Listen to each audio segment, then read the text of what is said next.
68% of women and girls believe if they see themselves visually represented, it encourages them to try a new sport. That's why, to help inspire the next generation of female cricketers and drive further visibility of women's sport, Metrobank and the ECB have created a new photography bank of high-quality images of women's and girls' cricket.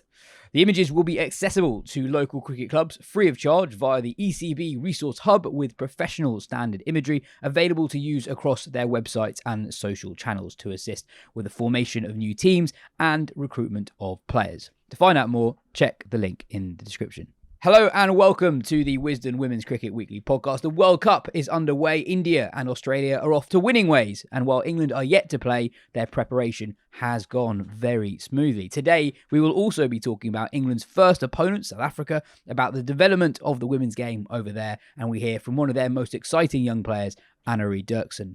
I'm Yas and Lauren, and first up, let's hear from Lauren Winfield-Hill.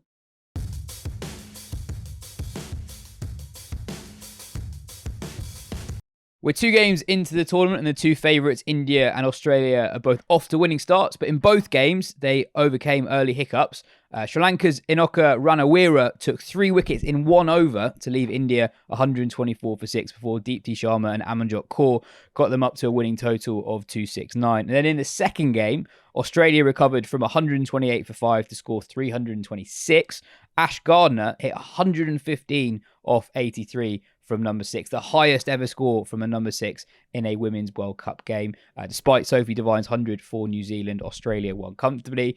Lauren, I guess in both cases, we saw that in 50-over cricket, if you have batting depth, that is so useful. In both cases, New Zealand and Sri Lanka started really well with the ball. Sri Lanka were absolutely electric in the field in the first half of that innings. But both sides bat so deep. Amanjot at number 8 for India. Then Kim Garth, didn't mention her earlier, but she scored a really important 30-odd at number 9. It's really hard to get through those 2 teams. Yeah, it is. It's interesting, actually. It's like, okay, well, they were pretty much mirror image in terms of like what the batting scorecard looked like. It'd be interesting to know like how conditions maybe change across an innings as well, and whether that is something that ends up trending across the tournament. It might be something to just keep an eye on with that sort of middle to lower order runs and the value of that.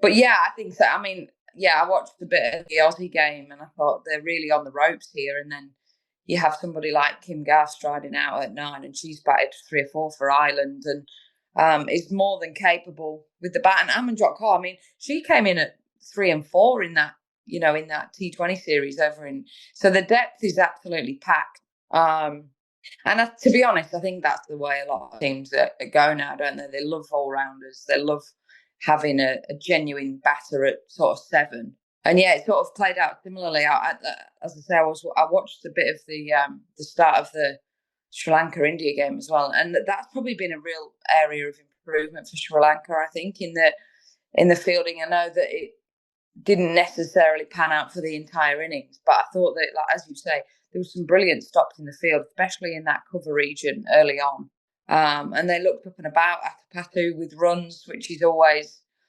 If you sort of feel like she's a key cog, if she has a good competition, they might have a chance of getting some decent results. But I really thought the Aussies were on the ropes. I was getting excited that New Zealand could be in with a chance. But to be honest, like that knock from Ash Gardner, I think Ash Gardner's batting actually in the last 12 months has really come. It's been like a bit of a sleeping giant. It slept, I feel like the batting was asleep for about 24 months, and the last 12 months, since that 100 that she scored in the Ashes at Hobart, I just think that's really kicked her on and reignited her batting. She's going to get into the team any day of the week, but I really think that sort of really brought her batting game back to life, and she like to score off that, that quickly as well. Under pressure, I think we were just talking about it before, is that's the thing with the way in which Australia are scoring at the minute with Phoebe Litchfield at the top of the order, is even if they lose wickets, they're still flying. Like I was looking and it was like 5 down, but it was like 24 overs gone. I'm thinking that, they're still on a decent total already, even though they've lost wickets. What if you were captaining against a team like Australia that have Kim Garth at number 9? Just on Garth, by the way, When she was 20, she scored 72 in an ODI for Ireland against Africa. So she's a proper player Yeah. coming in at 9. What would you do in the field differently, knowing that there is so much depth to come? Because that was a quite strange innings. That you're right, when they were 5 wickets down, they were also going really quickly. So you were like watching it. Well, hang on, if they bat the overs here, they're going to get a massive score, and they don't have to really go up through the gears.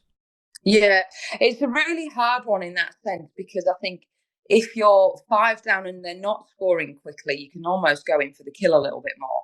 But I guess there's always a sense of on those surfaces because it was so fast scoring is you want to try and do both. You basically want to defend the boundaries but attack with your deliveries, and probably. I think you can still defend the boundaries and spread your field, but you attack with your deliveries and your bowling choices. And I think potentially that was where Sophie Devine maybe took her foot off the gas a little bit, where Leah Tahuhu was brilliant through the middle. Amelia Kerr was brilliant. But, she sort of chopped and changed a little bit to other bowlers through that middle phase, which enabled those batters to get going. Even when Talia McGrath came out, I think at that point, when Talia McGrath comes out, I think she got 20 or 30 in a pretty quick partnership. If you can get 2 or 3 quick ones, from her down, then Gardner quickly loses partners and it sort of looks very different. I think you basically got to forget about the last 10 overs. I know people always say, I've got to save my death bowlers and for the last 10 overs. But I would just be going for, going in for the kill. And, I worry about the last 10 overs when I get to the last 10 overs. But we need to take wickets because that lineup is so deep. It's the only way. It's the only way you're going to stop yourself chasing 300 plus, really. I mentioned that India and Australia are the 2 tournament favourites, but both of them lost against England in the warm-ups. Nat Severbrunt scored 100 against India. Sarah Glenn took 5 of 32 against the Aussies. Alice Capsey scoring 88. Emma Lamb scoring 60. For all the relative pessimism around the England side going into the tournament, those are 2 really statement performances. Yeah, come on, Lottie's ladies. No, I think people are starting to play well at the right times, though. I still think Emma Lamb could bat higher. I think she's in form. She pretty much nearly every game she's played in the last year, she's got 50. I don't reckon she's gone. This could be a stat that is not totally accurate, but I don't reckon she's gone more than 3 games in a row without scoring a 50. Like she's been very consistent. Obviously, we all know how good Nat Severbrunt is. I think it'll be great for the girls, actually, being out there and being together in a hotel. And, the bonding and the closeness that you get from touring is very different from being at home. You got lots of people's friends and families around. Some people stay in the hotels. Some people go for the night back to their place. Some people drive. Some people are on the bus. I think they've got a really unique opportunity for Nat to really put her stamp on things and really bring the group together in her vision and the way she wants to go about it. And I think it fast tracks that tightness of a new team touring.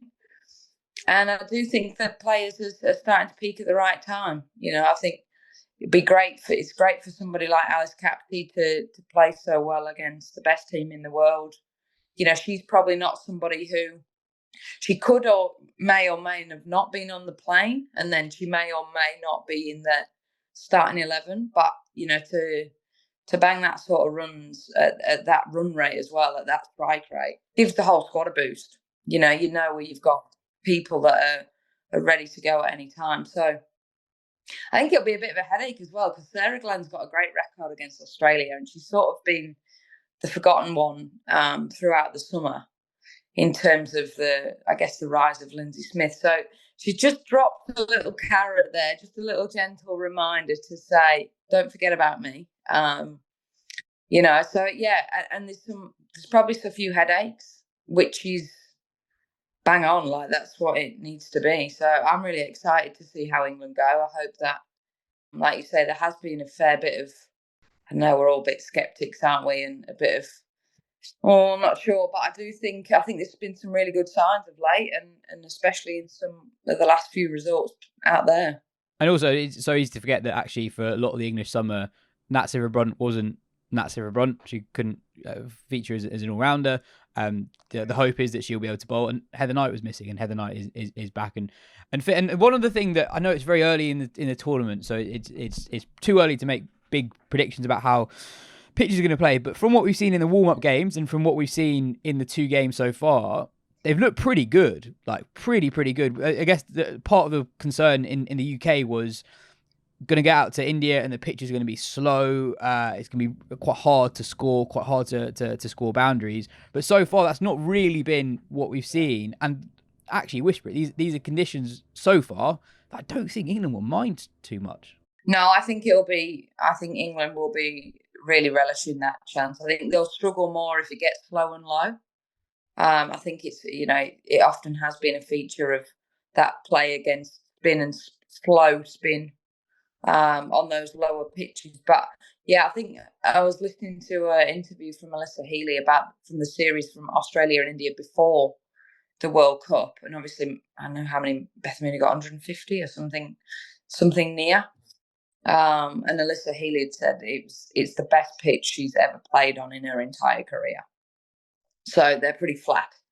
And as well, I think I don't know where else I was listening to something, but they were saying, even the BCCI, and they're looking at grounds and they're looking at facilities or whatnot. What makes good cricket, good entertainment, money, people watching is runs fest. They want teams to be scoring 300, and for teams to, like India, Australia in that series before, nearly chase it down.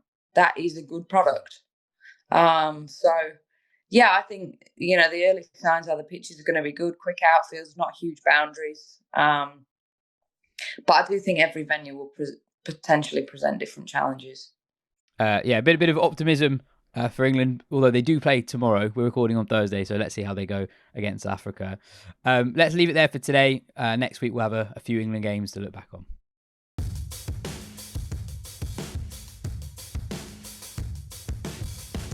Elevate your cricket experience and make unforgettable memories with Seat Unique. Next summer, watch England take on New Zealand in 2 unmissable clashes, the IT20 at the Central Co-op County Ground in Derbyshire and the ODI at the Banks Home Riverside in Durham. With Seat Unique, the #1 destination for premium live experiences, you can enjoy premium tickets and hospitality packages that go beyond just a ticket. Think exclusive lounges, first-class dining, and the very best views of the match, all just a few clicks away at seatunique.com. Head to the link in the description if you're interested. Next up, we are joined by South African cricket expert and ESPN Cricinfo writer Firdose Moonda to talk all things South Africa.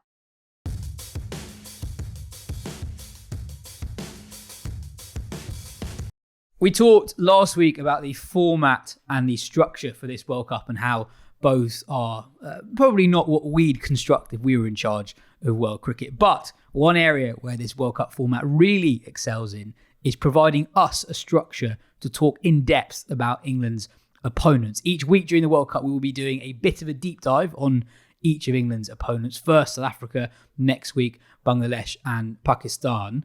To tell us all about where South Africa are at the moment is ESPN Cricinfo's Firdose Moonda. Firdose, thank you so much for joining us. Welcome to the show.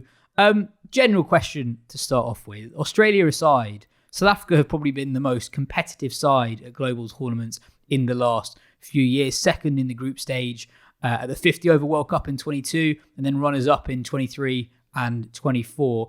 No trophy to show for South Africa's progress, but what do you put that progress down to? Those results are better than what had come before it.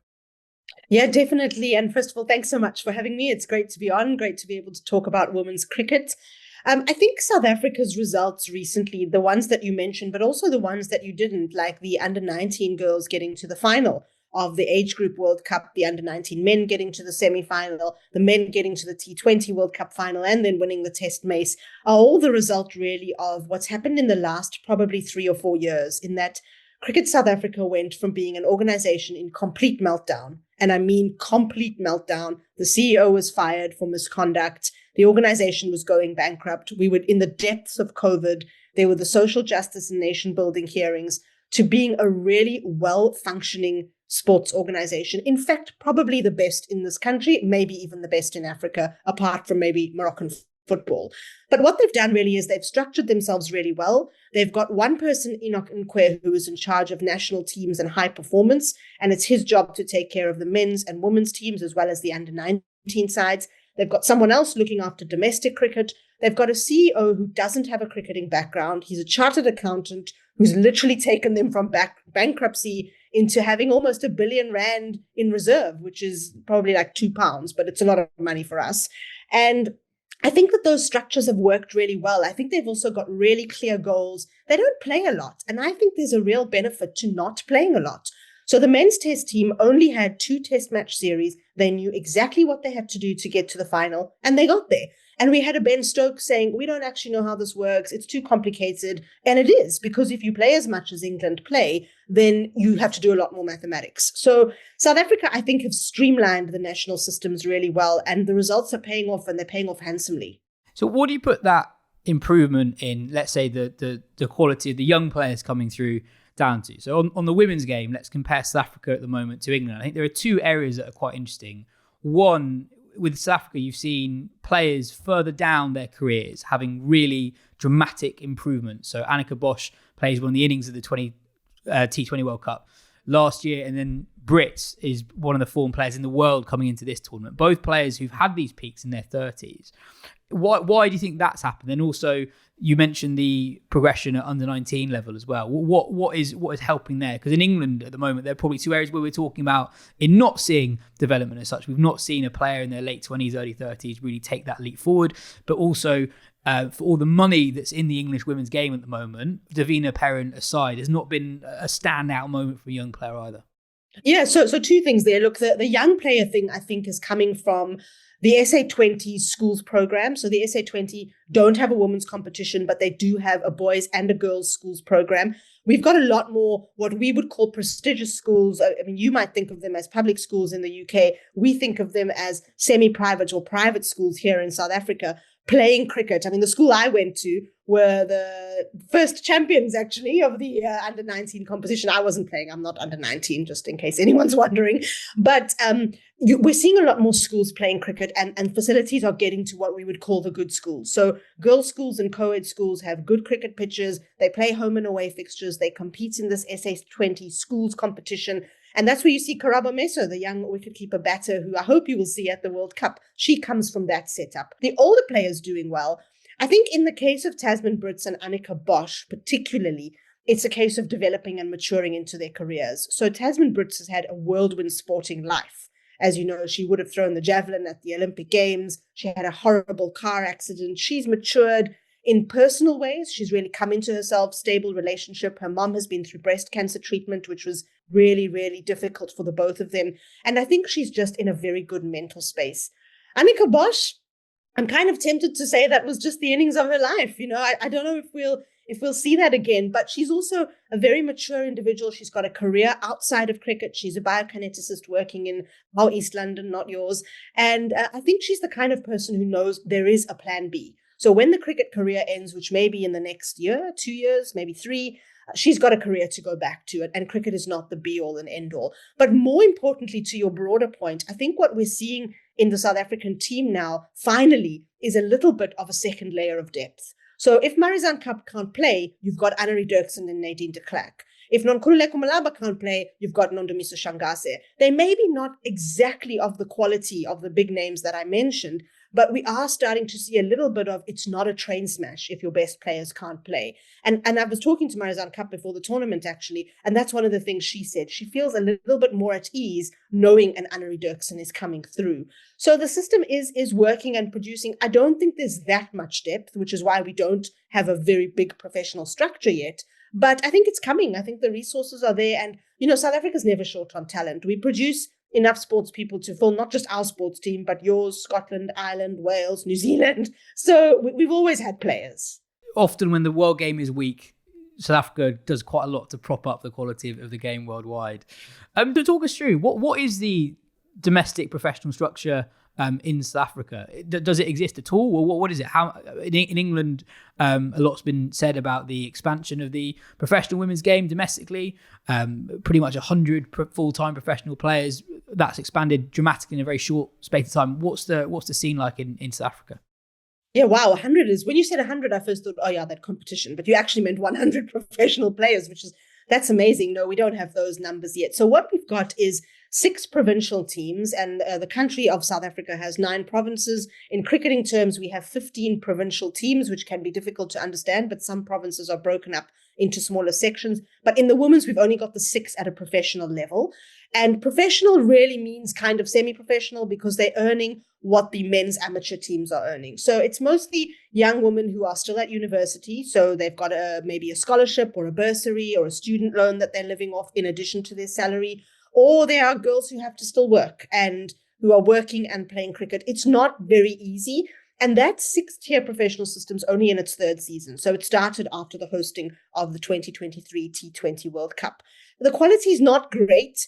When the national players are available and people are playing, like a Dane van Niekerk, for example, is now back in the system, then you start to see a little bit of an up level in quality. And then the real concern is the big drop off from that to the next level, which would be the girls coming through at schools level. I think the addition of an under-19 World Cup has done a lot for South African cricket. They hosted the inaugural edition, and I think that really pushed, especially young girls at school, to start thinking, hang on, maybe I can play cricket as a career, and then looking through the university pathway. It kind of mirrors what's happening in women's football in our country, which is that the universities are where women are going to play, then they get an education, they get a degree, they're often on a bursary or student loan, so they're able to live while they're playing. And those university teams are often in the top half of our semi-professional, not very professional football league. So we're seeing that happen across these kind of 2 big sporting codes, and they probably, other than netball, the 2 biggest women's sporting codes in the country. And I do think there's work to be done. Cricket South Africa put a lot of money into the domestic game, but it really doesn't look like it. Our domestic season started last week. I didn't even know it had started, and this is my job, because it's just not something that is a lot of effort is put into. So I actually think post 2027, when South Africa will host the ODI World Cup, I think the cricketing landscape in this country will change entirely. I think we'll have very few provincial teams. We'll have many more academies and A-sides, and that's where we're going to get our national teams from. Do you think that the structure will change quickly? Do you think we'll move to something that's closer to the English system in the next few years? No, because I don't think there's nearly as much money here in South Africa. The SA20 is obviously a huge cash injection, and you're about to see the impact of that when you get the private ownership into the 100 next season. And what we found with that is that because Cricket South Africa are shareholders in the SA20, they reap some of the profits of that, and that money can hopefully get plowed back into the game. But the SA20 has also brought a level of professionalism like we've never seen before in this country. So sure, it's taken some of the personal magic out, and there's always going to be that kind of tension. But people are actually interested in those brands, much as I don't like the word, and they're interested in seeing what happens there. I don't know if the same thing can happen in the women's game. I think with the women's game, these 6 provinces that I spoke about will probably continue to be kind of the top tier of women's cricket.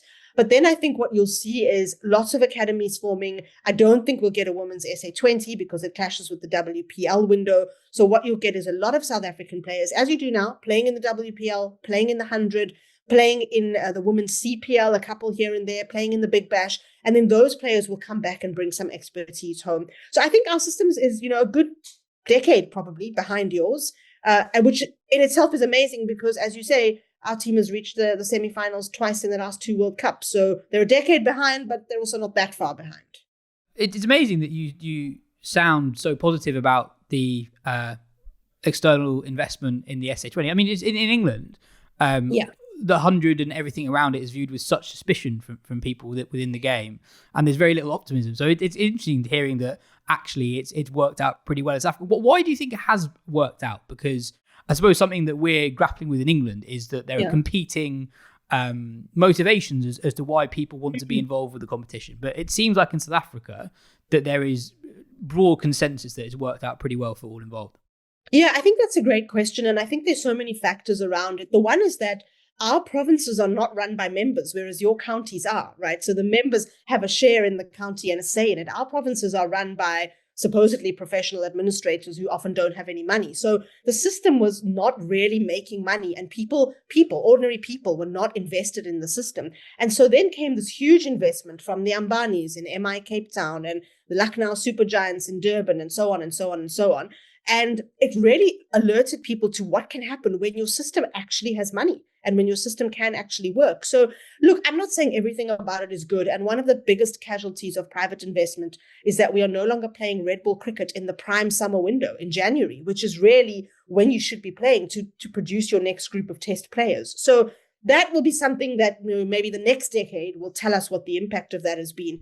But just the impact of money and dollars, because the rand is 18 to the dollar, 25 to the pound. So to bring in US dollars into this country, everything is times 20 already, right? You're already getting big, big money. Dewald Brevis the other day sold for 16.5 million rand, which is almost $1 million. That's humongous money in South Africa.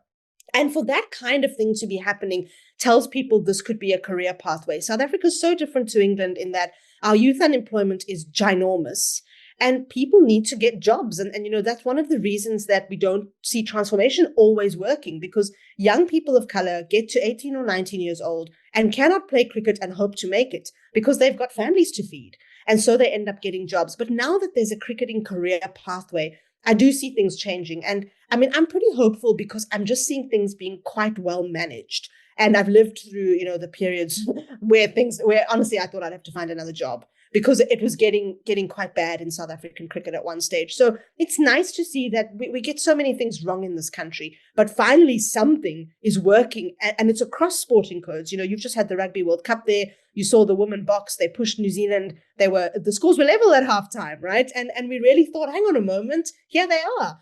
And that's the kind of thing that sport can do in this country. Our best ambassadors are not our politicians. They're our sports people.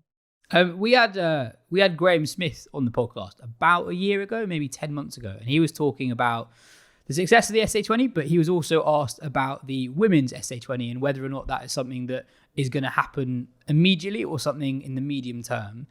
His point was that to have a tournament that is successful, you need to have a playing pool beneath the national team that is solid enough to sustain a competition, and that at the moment it's almost like a chicken and egg situation, but you need to have the foundations before you have a solid tournament. Do you think that's fair enough? So do you think that there should be an SA20 in 2027, or do you think actually it's more important, this sort of happened with the WPL, that when you do launch, that the foundations are in place to make sure that it is as successful and as watchable as possible? Yeah, I think it's a valid point that Graham Smith makes, because what you saw in the first couple of seasons of the WPL is that the foreign players were going in and dominating. And I don't think South African cricket is an environment where that will work. As you see with the SA20, the reason it works is because your big name South African players are producing, and people come to see these kind of new heroes being born. So whether it's Ryan Rickleton or Luandre Pretorius or Artniel Bartman or Marco Jansen, these are South African names. And then we have a little bit of an incision from a Joe Root or Rashid Khan or somebody like that. In the women's game, we don't have that level of depth. That is correct.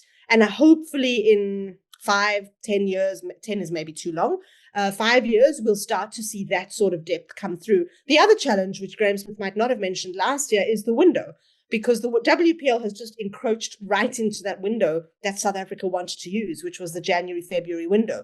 So now they can't play it then. They can't play November, December because of the Big Bash. They can't play it after January, February, because that's when Australia will have their home season. We can't play beyond April in South Africa because, conditions won't allow. So I don't really know where they're going to find a window in which to play this. This is the great cricketing conundrum, isn't it? When can we play anything? So I think from a window perspective, they've got a challenge. What you may see, particularly as we build to 2027, is some exhibition matches. So you may start to see, a couple, almost like what was in the CPL and what was in Pakistan, which, just died a slow death. Those exhibition matches in the Pakistan Super League with the women players. I think that's what we might see. But I don't think a women's SA20 is in our future until at least 2028, possibly. Dani van Niekerk, tell us what's going on there, because she announces she's back, and then a week later, she's not fully back, she's just quite back. Talk us through what's going on there.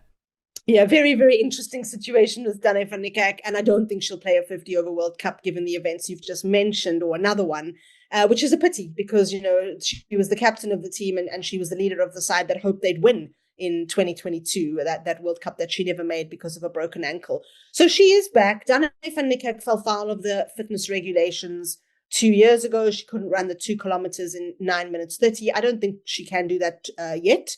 Or maybe she'll never be able to do it, but the fitness criteria are no longer strictly applied. She is looking very fit. She's playing for Western Province, and she looks like she wants to be back in the setup. So they put her into a training camp before this World Cup, and everybody thought, oh, that means she's being considered. I mean, communication was poor. It didn't mean that. They were just trying to give her a glimpse of, this is what it's going to take. This is who you're competing against. I think they've missed a trick because if she was bowling fit, and I don't think that she's 100% bowling fit, then having her as an option in the subcontinent would have been handy. But I actually think they're looking at next year's T20 World Cup, which will be held in England, to maybe bring her back into the setup. So, tons of experience, great leader, although she won't captain the side because Laura Wolfart has established herself in that role. Dane van Niekerk's just someone who you want around if you're wanting to win a tournament. She's got what it takes. She's a match winner. And she's back and she's hungry and she's ready. This is a thing we're going to see in South African cricket a lot. People retiring and coming back because I've got a theory around this. Quinton de Kock's just done it. Heinrich Klaassen, I think, is going to do it quite soon. And I think it's two things. The one is that if you're not playing international cricket, you don't have that show reel for the leagues to pick you up. So Quinton de Kock's SA20 price was tiny this year because nobody knows what he can do. And I don't even know if he knows what he can do anymore. And then the other thing is that South African cricket is in this really good sweet spot now that guys go overseas, they play in all the leagues. The IPL's hard, you travel a lot, you play a lot, you don't sleep much. You come here, you play a month of SA20, best weather conditions you'll ever get, full crowds, and this is a laid-back country. People don't follow you around and ask for selfies. People also don't interrogate your every move like if you were playing in the UK, for example. This is a nice place to play cricket. And I think what's happening is people are actually like, we got it really good. Let's stay at home. Let's play for the country. And we're seeing that quite a lot. So Dane's come back, because unfortunately her father passed away recently. So she's also got a really kind of big motivation to do something for him or in his honor. Marizan, I think her wife is in the last kind of phases of her career and they'd like to play together again. And because she's realized, actually, it's quite nice to play for the national side and maybe all the fights weren't worth it. And it's quite nice to reach that stage of harmony because, we see the cricketing world and the world doesn't really have that at the moment. Yeah, it's quite interesting listening to where South Africa are at and when you describe the domestic system and bringing it back to the tournament that's just started in India. It feels to me that South Africa are really punching above their weight. If you look at where their structure is compared to their immediate competitors, in England, there's almost, me and Katya, we talk about this all the time, about there's almost this assumption that England have this divine right to get to finals.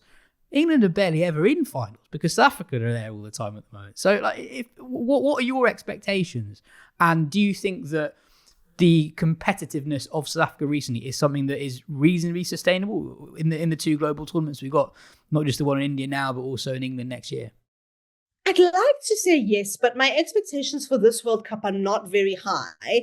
And I think that's because I actually expect India to win, even though they, stumble a little bit in the opener against Sri Lanka. And there are definitely weak spots there. But I think that the pressure on them is enormous and we can't understand it. You'll never understand what it's like to be an Indian cricketer unless you're an Indian cricketer. So I don't think that South Africa, I don't even think in their minds, they're thinking, we can win. Of course, they have to say that because you have to say that. But I think they'd be happy with a semi-final performance. And I know from just the structures, the targets that South Africa have had over the years were World Test Championship final. So they've done that. 2027 World Cup at home. And they're putting, I can't tell you the kind of hope that's being put into that. It's, if they don't win that, I just expect the whole country to disappear off the map, because that's the way people are behaving. And then next year's T20 World Cup is a big aim for them, as well as the LA Olympics in 2028. So no one's really spoken about this World Cup. I think also there's that kind of assumption that playing a World Cup in India is quite difficult, logistically challenging. The venues are far apart from each other. It's incredibly hot. People are just not made to feel all that comfortable. If you think about what it's like to play a World Cup there, and also that kind of idea that the hosts have a huge advantage. In fact, the team with the advantage, and you mentioned them earlier, is Pakistan, because they go nowhere. They stay in Colombo. They have it very chilled. They play everyone there. And I think they are the ones to really watch, because if they get it right, they could get it right in a good way.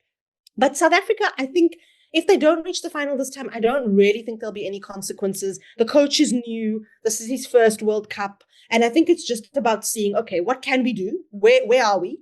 And then the next 50 over World Cup's a very long way away. So we're talking 2029. I don't even know if there's a host yet. Maybe it's Australia and New Zealand.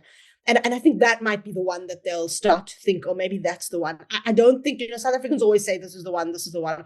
I'm saying I don't think this is the one. And maybe I'll be wrong. You mentioned Cap.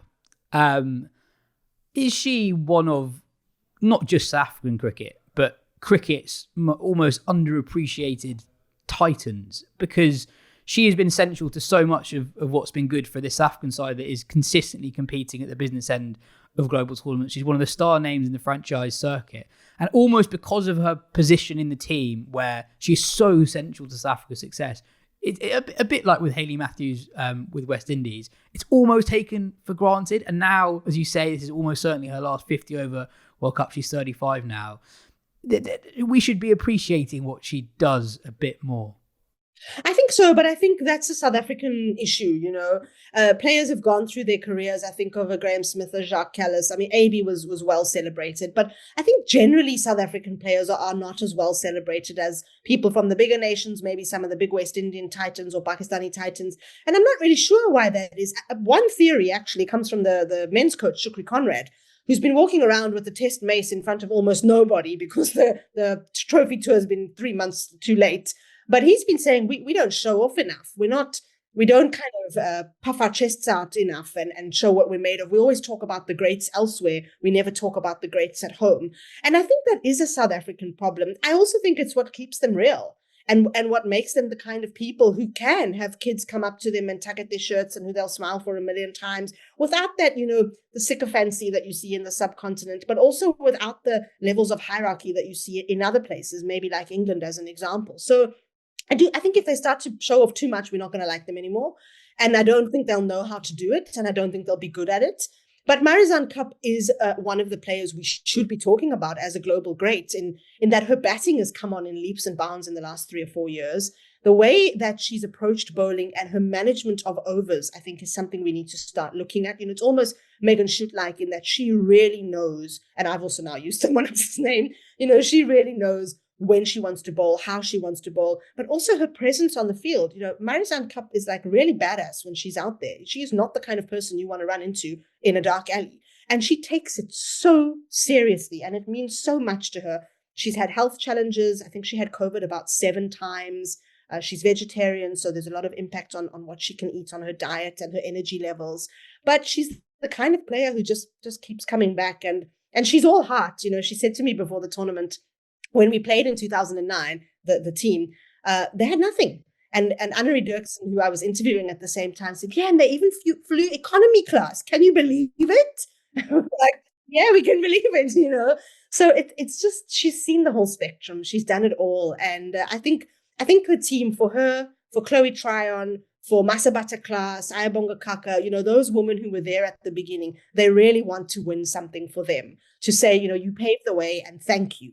And so I think there's a lot of heart going into that. That's why when they lost the 24 T20 final, a lot of them were so devastated because they thought, damn, we could have sent our seniors off like with something and now we've failed. So I know that that's a big aim for some of them. And I think they'll be working towards that. You mentioned the difference in how English cricket and South African cricket celebrates their heroes. I remember reading a line. In fact, you might have written it about Graham Smith in South Africa. If that was an English team, there'd be films made about that team. That would be regarded as the greatest cricket team ever, even if no one else in the world thought that. That is what we'd have said in England. Just finally, tell us about, you mentioned Annerie Dercksen there. Who are the next generation? Who are the players, listeners to this show who don't watch South Africa outside major tournaments? Who are the players to keep an eye on? Maybe not just at this one, but in the years to come, coming through, the players who are going to replace players like Kat. Yeah, so definitely Dercksen. She's a really great all-rounder. And I think if she works on her bowling a little bit more, she'll be excellent in both departments. Karabo Miso, who I mentioned, the young wicketkeeper batter, she scored a big 100 in her school's T20 victory, that SA Schools tournament that I was talking about. Very talented player, 17 years old, so really young, the second youngest at the tournament, in fact.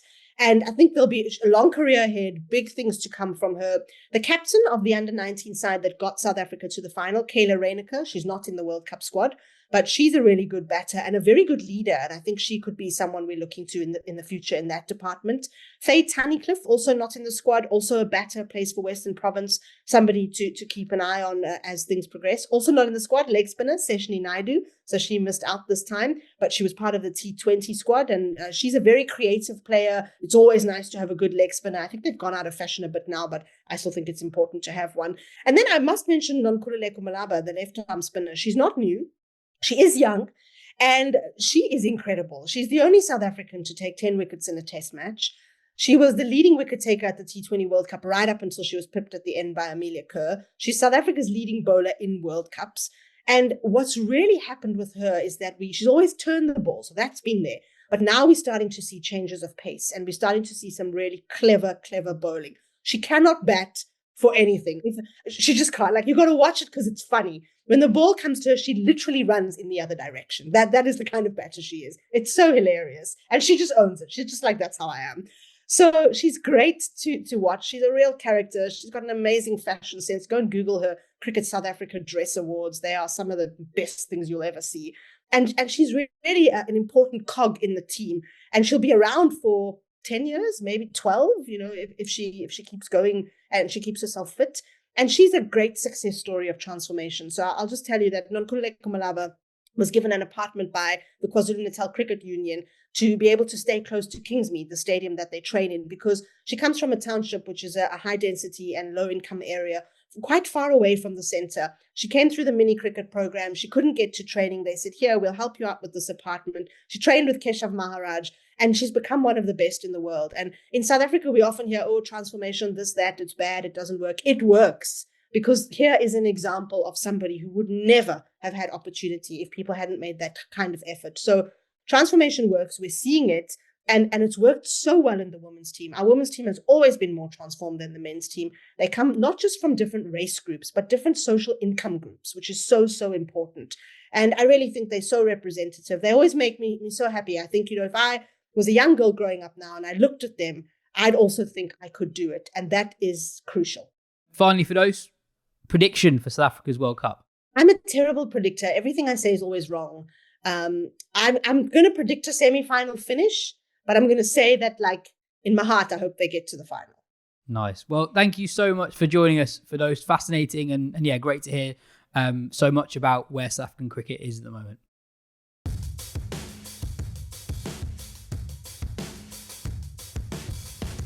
And finally, Katya Whitney catches up with South Africa's Annerie Dercksen, the winner of the ICC's Emerging Women's Cricketer Award in 2024. Annerie, great to have you on the show. You're currently in Colombo ahead of South Africa's warm-up games for the World Cup, coming off the back of a highly competitive series in Pakistan. How have preparations been going for the World Cup from South Africa's perspective so far? Yeah, I think it's been amazing. We've had a couple of great camps leading up to obviously Pakistan, and then even before that we've had some throughout the year, some really good camps, and like sort of all our prep this year has been sort of geared towards this World Cup. So yeah, a couple of people got opportunities in maybe places they wouldn't different or like usually bat. So yeah, I think it's been really great. We've done some really great work, and I think it was evident in Pakistan. Obviously being in Pakistan, getting acclimatized to conditions, heat sort of, I think we might face similar wickets and similar conditions. So yeah, I think our prep's been really great for this World Cup. Yeah, they've played a decent bulk of ODI cricket this year before the World Cup. There was the Tri-Series, the series in the West Indies, and now the series in Pakistan, as well as the warm-up games. Compared to a lot of sides, that's a lot of 50-over cricket. Yeah, I think it's probably ideal prep going into this World Cup. I don't know how the scheduling worked out like that, but yeah, it's probably ideal and probably what you want going into this World Cup. So yeah, we are really excited for it to finally kick off and to sort of get going with it. This is your first 50 ever World Cup since making your international debut in 2023. The last couple of years must feel like they've been a bit of a whirlwind for you, having made your debut in all three formats now to being a key member of the side. Yeah, not gonna lie, I didn't expect it to happen so soon. I think I made my debut about 3 weeks before the first World Cup in South Africa, and then went straight into the World Cup squad. So, yeah, it's been really whirlwind, and I think in the moment you sort of don't get time to reflect or sort of appreciate what you've just been through. But I think like as time passes and you look back on it, or you saw a memory pop up on your phone, and you're like, oh my word, this is actually very cool. Yeah, I've spoken to a lot of my friends, and I sort of said that this is probably the best job in the world. And I think as a little kid, if you told me that this would one day be my job, or I probably wouldn't believe you. And yeah, I think it's a great dream came true, and it's absolutely amazing. Yeah. Did you grow up dreaming of being an international cricketer? I didn't know. To be honest, I didn't really know that women's cricket existed until I was about, I don't know, 14, 15. So yeah, I think after that I was like, oh wow, yeah. Before they were probably just playing a bit of cricket in the backyard with my brother. I think the cliche story probably, but yeah, no, very, very grateful that it does and that it did. And yeah, to all the people that sort of came before us and paved the way for us to now have it on this big platform and sort of professionalized and everything. So yeah, very grateful. Just to get a timeline straight, so you're 14, 15, you're now 24, made your international debut at 21. That's an incredibly quick timeline from discovering that you wanted to be an international cricketer to actually becoming an international cricketer. Yeah, when you put it like that, maybe. But yeah, no, I was very fortunate to be, I think, fortunate in a sense to be in a tiny school. So yeah, I got to play a lot with the boys and train with the boys. So I think my development sort of had to be fast tracked in that sense.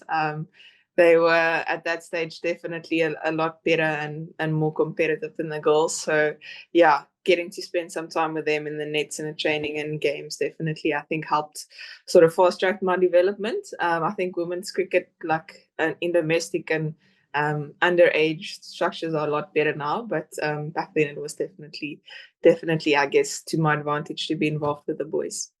So did your first background in cricket look like schools cricket and then coming through into the provincial stuff? Yes, I think I was actually at the boys training at school when the provincial scouts came to look at the boys, and they were like, "Listen, there's ladies cricket," and I'm like, "No, I didn't." So yeah, I think they sort of scouted me from there. So I don't think I was long in schools cricket before I got into the provincial structures. But yeah, no, it was pretty. Everything happened really quickly. But yeah, very grateful. What was the point where you realised, actually, I think this could be a career for me? To be honest, I think it was probably the World Cup final in South Africa 2023. Sort of before that, I guess everything happened so quickly, nothing really sank in. And yeah, I think when you stood in that final and sort of sang the anthem, I was like, I want to be doing this for the rest of my life. I wanted to be doing this as a career. So I think that's probably when I started taking it serious. Before it was just sort of like, I love cricket and I want to play cricket. And yeah, I probably would have played it if it was just, if I didn't add another job, I would still be playing it for fun. So yeah, no, very, very grateful that I get to be sitting here and yeah, get to be playing with this amazing team and teammates. Well, given the quickness of when you came coming into the side, you must have been playing with some of the heroes that you saw on TV or watched playing for South Africa growing up. Yeah, no, I think after the first televised game I saw South African women cricketers, I think that semi-final 2017 against England that they lost. And I sort of made a joke with Katya the other day. And I was like, I still remember crying on the floor, like absolutely sobbing. And I just remember like how heartbroken I was for these people that I didn't even know. And it's the first time that I saw them. But yeah, no, when I got into the side, I think Shibnam was still playing. Someone who I looked up to. Marizan, obviously. I think Danae is making a comeback now, so got to spend a little bit of time with her. I didn't get to play with Mignon de Priya much. Lazali, they retired just before I came in. But yeah, no, it's absolutely amazing getting to play with my heroes. I mean, Laura Wolford was on the first cricket magazine, like as a woman on the cover that I can remember. So yeah, I still sort of pinch myself that I'm like at breakfast with them or going to training with them, and yeah, it's just surreal. I absolutely dream came true, and it's just all I can be is very grateful. Was that intimidating coming in? You've mentioned so many insane names in that South Africa side. Are you someone who finds that a little bit like you take a while to warm up to that, or was it instant like, oh my God, I can't believe I get to be around these people? Well, I'd like to think that I'm sort of a little bit of a bubbly personality. And yeah, I don't know, I'm not really scared to like walk up to people and start chatting to them. But yeah, I was definitely awestruck, and I sort of had to rehearse what I'm going to say to this one before I actually go up to her and speak to her. Yeah, I was very socially awkward probably, but yeah, they were incredible. I mean, all of them were super welcoming, and yeah, everyone sort of invited me into the space and really welcomed me into the space, and like took me under their wings, and yeah, just sort of allowed me to be myself. And that's absolutely amazing. And yeah, I think everyone in this team has been a really big part in my growth and everything in my cricket career. So yeah, I'm very thankful to all my teammates and all the coaches that really welcomed me in. Yeah. Pedaling back a bit on like early cricket, from reading stuff you said previously about your childhood, it sounds like you had an incredibly rugged or rural lifestyle growing up on a farm in Western Cape. Yeah. My brother told me the other day I must stop saying this to people, but no, it's the truth. Yeah, we had a good laugh about it the other day, and we sort of said like, if we look back on it now, it was probably a bit rugged, but back then was sort of all we knew. And I think it's probably the best times that we've had without electricity or cell phones back on the farm. So yeah, no, it's just it was probably tough, but yeah, for us we had the absolute time of our lives. Getting to play outside. I mean, all the animals, getting to just ride your motorbike around without any rules or restrictions. And yeah, I think I would also love to raise my children like that one day. But yeah, no, that was probably best times of our lives. But yeah, pretty rugged. And yeah, if it wasn't for that, I probably wouldn't be playing cricket. So yeah, everything worked out as it should. So no access to regular electricity, no TV. How did you actually find cricket? So yeah, we had a television, but like we just didn't have power. So I think my parents would start like it's a Lister engine, I think it's called. So they started for like an hour a day where we would like quickly make food and have lights and stuff. So that hour we could watch some television. But yeah, I think like whenever we went to visit my grandparents, they would have the cricket on. My grandmother loved cricket, so she would like watch the test between South Africa and Australia, and sort of made us watch it with her because she couldn't have two little kids running around. But yeah, I think that's probably my first introduction into it, and then just keeping ourselves busy playing cricket in the backyard. I think I've said many times we sort of found a middle ground between netball and rugby, because I didn't like my brother hurting me in rugby, and he sort of didn't enjoy, I guess, trying to put the ball into the hoop with netball. So yeah, we found a middle ground in that where no one got hurt, and yeah, we both sort of enjoyed it. So yeah, that's probably, I guess, how my journey started. You're really furthering my theory that if you have an older brother, then you are far more likely to be an international cricketer than if you don't have.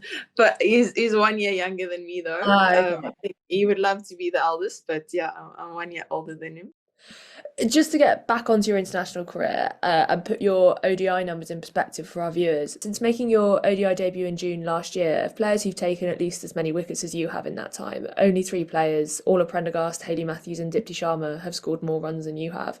You scored a brilliant century earlier this year against Sri Lanka, coming in at number 7 at 85 for 5, hitting 104 of 84 balls.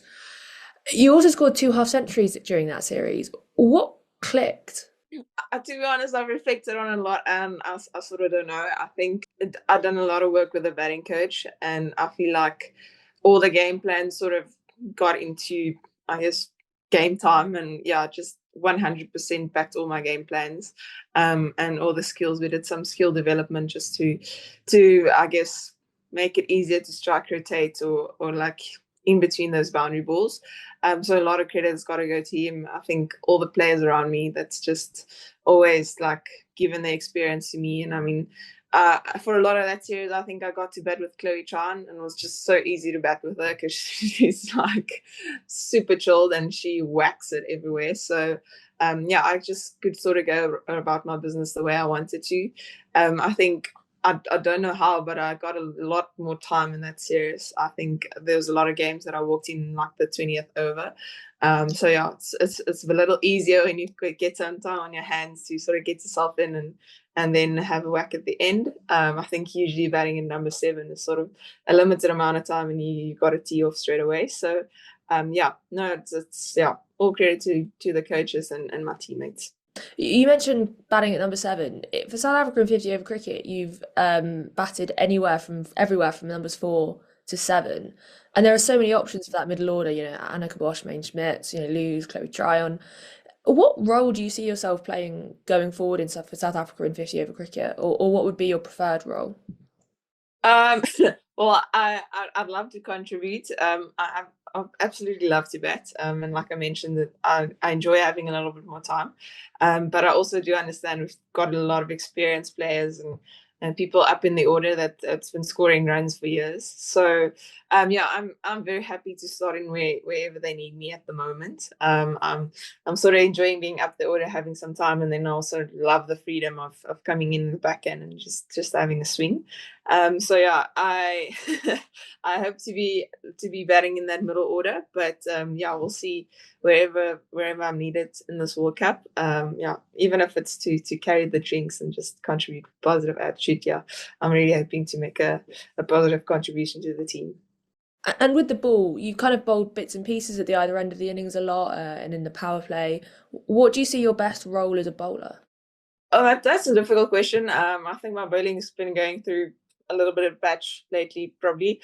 I only became a seamer, I think, like 4 years ago, so I'm still trying to sort of figure everything out and find everything and tactics around it. But a lot of credit's got to go to Katya. I think we've had a lot of great chats, I think just about consistency for me at the moment. I think I'd probably be used in that middle over period mostly.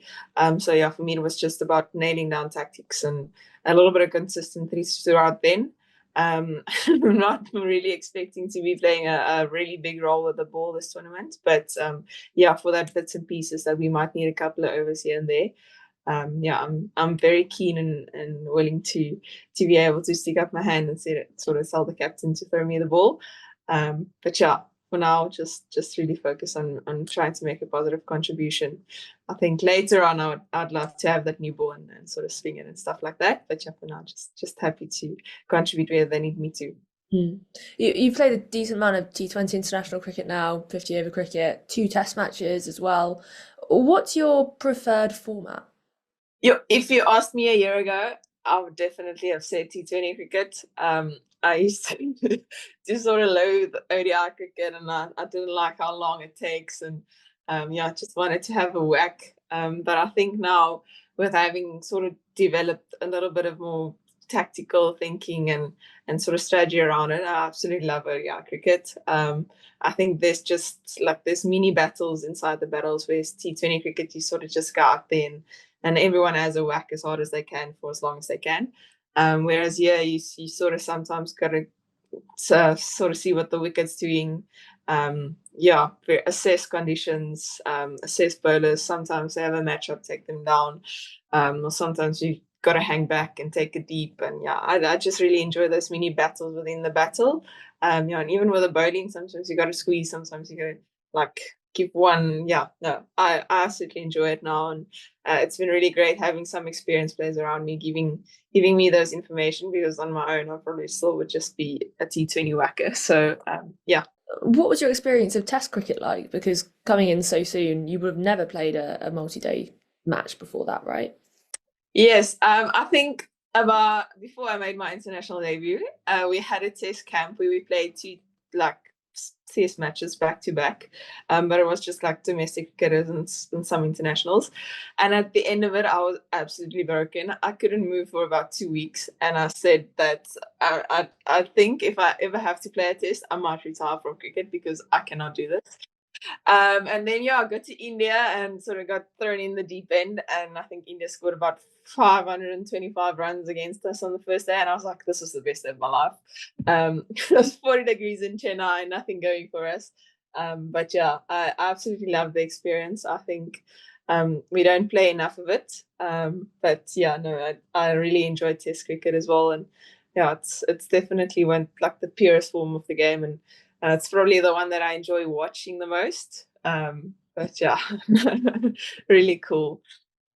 Just to finish off a bit on where South Africa are aside more generally, so you've made it to the semi-finals of the last two 50-over World Cups, losing to England in both 2017 and 2022 semi-finals, and then have been runners-up in the last two T20 World Cups, including beating Australia in the semi-final of last year's tournament. On paper, that's incredible consistency. Yes, no, it is. I think we've probably not done as well as we would have liked to in bilateral cricket in the last couple of years, but I think in World Cups there's sort of something that flips in us, and we really pull together and brings out the best in everyone, I guess. But it's really good. I think we've now built some experience in like knockout games of international cricket, which we probably didn't have previously. So I mean, players like Marizon Cup was Chloe Chai, and they were part of those recent 2017 World Cups already. And I think Cap is going for a 5th ODI World Cup this year. So I think it's really great to have the experience of those players, and then there's some younger players like myself that's come in, and we haven't played any ODI World Cup, and we just sort of like, oh, that's so cool. I think it's a great mix of youth and experience at the moment, and I think we have some youth like Laura Wolfhard, who's 26, and she's got like over 100 ODI caps. So I think a really great combination at the moment, and I think if we look at Pakistan, our top orders in great form. Really looking forward to this World Cup. Just briefly on that youth, South Africa's a good example of a side who have had that kind of golden generation and then have brought younger players in successfully to that side. What do you think South Africa has done right in terms of integrating younger players like yourself into that side? Sure. Well, I don't know if it was really planned or I think we had a couple of retirements in like quick succession, so we sort of had to bring in younger players. But credit to CSA, they sort of introduced us into camp. So I guess when I had my first call up to that squad, it wasn't the first time that I was in and around these players. Like I've seen them before at camps and sort of played a little bit of domestic cricket around them. But a lot of credit's got to go to the experienced players. I think I had a conversation with Katya the other day, and I said, like, if they didn't welcome us into the side like they did, there's no way that South African cricket would have grown the way it has grown, because we probably didn't have the domestic structures back then that we have right now. The only way for us to learn was sort of on the job and with the information that they had given us. We still didn't have any like prior things to fall back onto. So a lot of credit's got to go to the senior players and the way they embraced us and shared their knowledge with us. I think if it wasn't for them, it probably wouldn't have integrated as smoothly as it did. So just finishing up, you've got England again as your first game. That thinking about the sides who could be in the semi-final, that could be a big game. That could be a big game, sort of a World Cup campaign. It'll definitely be a very big game. But I think we're excited. It's going to be a great contest. I think we played them last year, end of last year, in a big series in South Africa, and I think we probably didn't play our best cricket. Then we didn't perform like we wanted to, and I think it's time for us to sort of set the record straight. I think it's also a great time for us to start a World Cup campaign on like a good note, and sort of kick it off the way we want to on our terms. But I think it's going to be a really great contest, and big first game for us. Amazing. Well, best of luck for the tournament, Annerie, and thank you so much for speaking to us today.